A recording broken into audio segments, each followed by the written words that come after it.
What's it like to star in an Oscar nominated short film? Let's find out.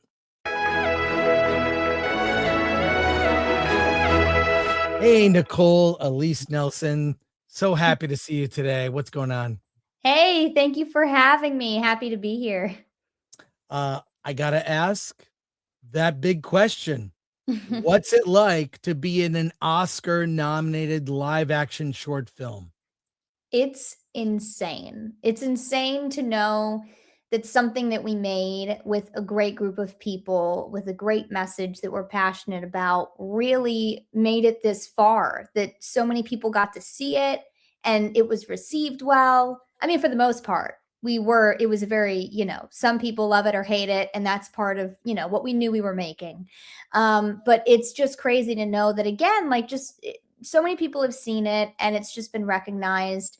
I think the hardest part of this business is not knowing like where something's going to go after you do it, Right. and to just know that it's kind of gone all the way is crazy. I mean, Film Threat, not sure if you're aware or not, but Film Threat reviewed the short film back in 2024. Alan Ing gave it 9.5 out of 10. There you are, right there. There it is. Wow. And it also, I'm not sure if you're aware or not, but it also won Best Short at our Film Threat does an annual. We do a an award show every year called Award This. Wait, I lost it. I had it. Lost it. And your short won Best Short. Was among the winners. And unfortunately, no one came to pick up the trophy. Oh no. Yes. But look, so well deserved. I have to say, I never missed the Oscar shorts, live action, animation, documentary shorts. I fortunately live in Pasadena, close to so many movie theaters where I get to see them, and saw it in a packed screening at an AMC. And I got to tell you, most of the shorts got like a good reaction, like nice. Your short got the biggest reaction among all of them. And how did you come to the project when you read the script and you saw the name of your character? What did you think? Oh I'm not going to man. say it out loud. I'm not going to say the character's name. You could Yeah. probably do it better than I. Well, thank you so much for recognizing and championing us. That's amazing. When it first came to me, I'm friends with Dustin Ingram, who actually ended up being Dr. Bangley in the film, and he wasn't Dr. Bangley at the time, but he's friends with Julia and Steve, and they were talking to him about this project, and he just thought of me for this character, and he was like, I feel like this is the girl. Like, I feel like she's going to kill this. And it just, it works. And so they didn't know me. So I auditioned, and they auditioned, whoever else submitted. They did a submission on Actors Access. And I just got a call out of the blue, and they're like, "This is Julia and Steve. We're Dustin's friends. We got your tape and we think you're the character." And that character's name is Vagiana. Yes, and I gotta be honest with you, I didn't get the joke. I Really? When I auditioned, I knew very little. I didn't even really have a log line. I just got my, very short character description, Vagiana, 14 to 20 years old. The youngest sister desperately wants to fit in with her older sisters. That was it. Oh, and it had a note: must be comfortable handling a live chicken. That was all I had. And I thought to myself, is this a name? Like, when I know this is the 1800s, but I was like, are there names that existed back then that have just phased out over time, that Right. aren't as common, something less, even less common than like a Dorothy, or, Mhm. is this a name? I was very confused. And I don't think anybody in the world is named that. Maybe, but I don't think it is a name.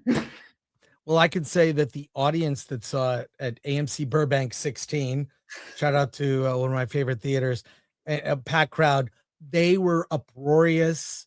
I think some of the shorts were a little heavy. This was perfect.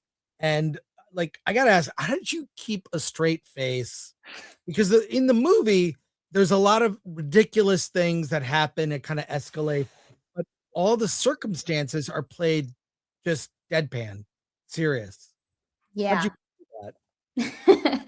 Well, we had a lot of rehearsals, so it's not like on the day that was our first time saying these things. It's not, I think it's easier when you get all the laughs out of your system. And the trick with any comedy is to just understand, like fully commit to like the stakes of the scenario, which is Mhm. like, my sister needs me to do this. I have to deliver. Or if we don't sell this story, my sister's going to lose the love of her life. Like, if you Mhm. ground yourself to the stakes, even though everything in between is ridiculous, you can get there in the end. But there are sometimes, it's very funny. And working with the live chicken, I didn't want to ruin a take that the chicken was perfect in, but I messed up because the chicken needs to. She can only nail it as many times as we let her nail it. So I was kind of like, we got to be on it, guys. The chicken's working. Well, I gotta ask also, the pathway for a short film to be even considered for an Oscar is winning Best Short at other prestigious film festivals. Academy has a short list of festivals. If you win a Best Short at that festival, you then are considered for Best Short for the Oscars. Were you at some of the festival screenings? Get to see it with an audience? What was the reaction? What was that pathway even to be considered for nomination? Yeah, that pathway was crazy. It was a roller coaster because again, like we had so many great wins along the ride, but we actually cut it very close to even qualifying, because we had our schedule and our timeline, and like we opened at Santa Barbara, and so I went there, and I went to Tribeca in New York, and both of those had the best audience reactions. Like it was again like, that's why I'm so happy you saw it in a theater. It's like there are so many things. If you're just sitting watching it on your phone as you're like doing dishes or something, you Yeah, will miss all of the jokes. It's yeah. so witty and it's so clever, and you kind of need to be in a theater because there are so many jokes. You will probably miss something on your own that the person 2 seats away from you is not going to miss that one. And this woman over here didn't miss that one. And it's the other people laughing that almost make you catch up and go, oh my God, that was another brilliant joke. They come at you so quickly. When you're with other people, nothing really slips through the cracks there. And so seeing it with an audience, both those times I saw it was amazing. And then we qualified on the very last festival that we went to.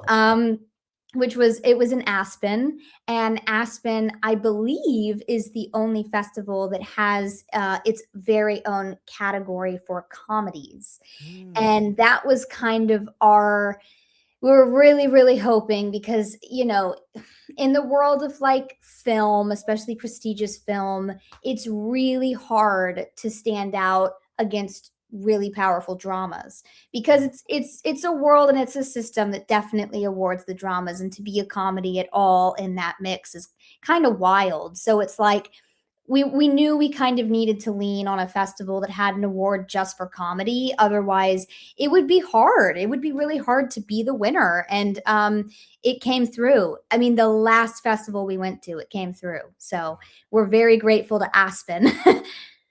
And did you have some clue it would get a nomination at all? Did they tell you you're on the short list? You're literally on the short list. Um, did you have any notion you might get the nomination? I mean, listen, I've learned so much. I'm new to how this whole Oscars things works, like the campaigning and the different Mhm. steps. Like, yeah, I've learned so much about the process of getting there and how you qualify and this and that. And I mean, the first time I found out that we were on the long list, not even the short list, but the long list, I mean, somebody was like, "We made it, we made it." I fully thought at that point we were nominated. Oh, And no. then I was like, "Oh, wait a second. This is a long list, and then there's a short list, and then there's a nomination." I was like, "My God, there's so many steps." I learned a lot. And at that point, I was just like, we have a great PR team. We were with JJPR. They were helping book us in different screenings and get our name out there. And I'm like, it's going to be what it's going to be. People are going to resonate with it or they're not, and we'll see what happens. But I will say I definitely prematurely got that excitement, and I thought we were already nominated months before we were. It only lasted about an hour, but I was like, we're going to the Oscars, and it was just the long list. So yeah, I've learned a lot about that process. And a question, did you go to the Oscars, and what's the process? I know there's limited seats, you know, who got to go? Yeah, I did get to go. We got so many seats. The Academy was amazing to us. I'm not Wow. sure how it works for every project, but I know that like obviously Julia and Steve were nominated for being writers and directors, and they were the people that they're like, you're definitely going on the nominee carpet. You're sitting on the ground, so if they call your name, you can walk up. The whole Wow. thing. But they just kept requesting tickets, and they'd be like, we'd like, 5 more tickets. And they'd be like, okay. And they'd be like, actually, can we get like 5 more tickets? Okay. Actually, can we get like, and they just kept getting Wow. tickets. So there was a whole group of us, like pretty much the whole cast got to go. Every department head got to go, from costumes to art department. Like, and then, Julie and Steve's parents got to go. It was an incredible turnout. And to be there in that row, we were all in one row, when that category comes up, to just like hold hands and be like, Oh, man. they could say our name. And if that happens, we're all standing and cheering like it's a football game. So yeah, a big group of us went. Well, it was shocking because was there a tie? Am I right? Like that was I can't, I mean, it's only happened a few times in Oscar history that Yeah. I know of. I think 3 times only. Yeah. So that was a real shock. Were you like sitting there like, what's the second? You weren't called for the first movie. You're waiting for the Yeah. second movie, and you're just like, what the tension Yeah. must have been insane. Yeah. The tension, when you hear there's a tie and you hear there's like two people winning, we were definitely like, oh, we've got a really good shot now because the Right. odds have gone up. But we found out shortly after that actually they announce it. If there is a tie, fun fact, if there is a tie, they always go in alphabetical order. So we would have Oh known had we no. known that once they Oh. said the singers, they passed Jay. But it is good to know. I don't know if at any point in my life I'll ever be rooting for a project that's gone to the Oscars that has a tie. But if I am, I know they go in alphabetical order. Wow, I didn't know that. I thought I knew everything about the Oscars. So, what was that experience like? I mean, I have been watching the Oscars since I was a kid, very long time. And I love everything about it. Just the experience, the red carpet stuff, I think Conan has been one of my favorite hosts. I Oh, yeah. think he killed it. I don't know Yeah. what it was like in the room, but from watching on TV, I thought he was one of the best parts of the show. For me, I like the speeches and then the monologue and comedy. Yeah, I agree. I think those are the best parts. I mean, the host is so important, and Conan always kills it. He's so good at what he does. He's so funny, and he knows how to read a room. He knows how to act on his feet and how to just I mean, the intro was killer with Oh, the kids running in. I mean, it was so funny. Like cuz we're watching it on the screen with everything that they pre-recorded, and the next thing you know, like there's actual children running up the hall, and I was like, they're here, like they hired these kids and they're running. They're here. I was like, that's so good. But yeah, just an insane experience. It was a long day. We got ready for the Oscars like 8:30, 9 o'clock in the morning. And we had like breakfast together. We took photos. We got to the carpet like around 12:30 or 1. That's when it opens. And then it's just a long day of like Yeah. finding your seats, and this is where people are getting drinks, and these are where the nuts are, and like just getting your bearings, chatting. And then the show starts, and the show itself is long. Yeah. Oh, um yeah. yeah, so it was a crazy day. Like, it was a crazy long day, and it was so cool to be there.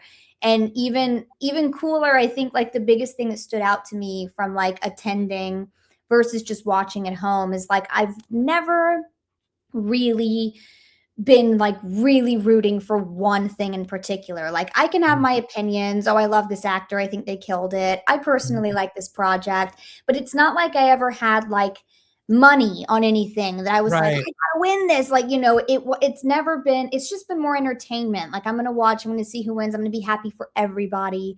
Right. But to have like, a certain title come up and you're like, this is the one that I actually care what the results are. Like, you get that feeling where your stomach just drops and Mhm. you get butterflies. And like, I even noticed like I started shaking a little bit, and I was like, I'm shaking. Why am I shaking? And it's like, I've never felt that watching the Oscars. Wow. And I was like, this is so different to actually have skin in the game and really, really want a certain outcome. And then it made me think, how do all these people down there for like best actor or best actress, supporting actor, how are they keeping it together? The cameras in Right. their face, and Yeah. they're just got it. They have to be shaking. I would be shaking. Yeah. Well, it's a crazy event, but did you get any have any celebrity interactions, fun with I mean, I've been to the theater, the Dolby Theater. Mhm. Beautiful. I mean, Yeah. beautiful. I mean, they do have a big balcony, a lot of seats in that theater. I saw Batman 89 live in concert with an orchestra. So I've been to that Wow. theater several times. It's a beautiful venue. Yeah. Beautiful. Beautiful. But Yeah. yeah, Really yeah. great. I think the coolest thing that stands out to me is so I got to go with my partner who not only did the dialect coaching for Jane Austen's period drama, but he also he's an actor, and it has a movie that also had 2 nominations. He's in Blue Moon with Ethan Hawke, and Oh, so it I it love did. that film. I Oh love that yes, film. I that's was rooting for amazing. Ethan Hawke. I know, Oh, Ethan was so good. His name is Jonah. He was the guy at the piano in that movie. that was amazing. I saw it at, Newport Beach Film Festival. Such a It good was movie. oh my god, the So movie is good. amazing. I love Yeah, Linklater. yeah. Um, It's oh my been god. it's been a crazy Oscar season because neither of us have ever gone before, and now Right. we're going as a couple with 2 separate projects. Oh, So wow. it wasn't just like, best live action short. It was like also best actor and best Mhm. screenwriting. It's like suddenly there's 3 things that as a couple we really care about. And it was amazing to go with him. So I bring that up because we were there all day, and the best interaction I think we had is like we got to see Bobby Cannavale from Blue Moon, Mhm. and we got to chat with him, and we saw like, we were with him for like a month. I mean, I say we. I was in Ireland. They shot that in Ireland. Oh, And wow. Jonah was on set with him every day, but like I met him a handful of times throughout the month. But we had never met his wife, Rose Byrne, who I'm a huge fan of. I've been following her career since Bridesmaids. And Wow. we got to really chat with them, and that was the best because it wasn't just like you're seeing somebody in passing. It's like, I'm having a conversation with you and I genuinely like your work. And so Yeah, meeting Rose Byrne was awesome, and seeing Bobby again was so nice. that's awesome. Did you get a gift bag? I did not get a gift bag. Oh my I don't did know. you Well, what they were giving, like, I mean, we had a seat because again, there were so many of us Mhm. from Jane Austen's. We weren't on the bottom floor. Julie and Steve were, but we were a little bit higher. And what we had were like these snack packs that they prepped for us with I heard like a about that. handwritten note from Conan, and like, handwritten, but it's his Yeah, handwriting. yeah, And then, yeah. and then like, popcorn and like candy. It's like something you would have at the movie theaters. Right. We got that. That's awesome. And I gotta ask you, what's next? Well, I'm always auditioning. I'm always Mhm. auditioning. There's so many different luckily have an amazing team and I do not have a lack of auditions, but all of that is stuff that, there's a couple things up in the air that I just can't speak about because of the nature of these things. But the one thing I can tell you is that I have a feature film that I wrote myself that I am producing and I'm hoping to get made this year. We're having some incredible progress. We're attaching great people. We have like a kick-ass producing team and it's coming together. So our goal is to do like film in 2026 and that would be my first time writing, producing and hopefully starring in. So we'll see. Well, that is the smartest thing you could possibly do. My advice to every actor is produce yourself. Mm, Some of the best actors do. Brad Pitt, Tom Cruise, what do? They develop projects for themselves that yeah, speak to their strengths. I know. So we cover indie movies at Film Thread. When the movie is done, you're ready for reviews, please come back our way and we'll review the film and talk to you about your feature. That's amazing. Thank Congratulations. you so much. Thank you. That's I'm great. really excited. I've heard that for years as well. It gives you a lot more power to be able Yeah. to like tell stories you want to tell and to be able to kind of just like take the reins and be like, actually, I want to go this way. So I'm really excited to step into these new roles and see what comes of it. I think, all the people you mentioned, it's just a brilliant way to go. The older you Mhm. get, the more you know in the business, it's just really smart. I think like the person who's one of the people whose careers I admire the most is probably Reese Witherspoon because she's made a Mm. whole production company off of like female-led stories that she Yeah. can turn into anything. And if there's a part for her, great. If there's not a part for her, great. She's still getting stuff made Yeah. for other people. And I love that. Well, I always, I really just feel for the struggle of actors. I saw a documentary years ago. It's an older documentary. It's called Rhino Skin, and it Mm, describes that to be an actor and be successful, you have to get used to rejection. You develop rhino skin. That's tough skin to survive going to audition after audition after audition. So yeah. congratulations, Thank you. Nicole. It's been a pleasure talking to you. Thank you so much. Congrats. And when your feature is made, please promise you come back and talk to us. I promise. I'm excited to do that. Awesome. Take care. Thanks. Thank you for having me. Bye.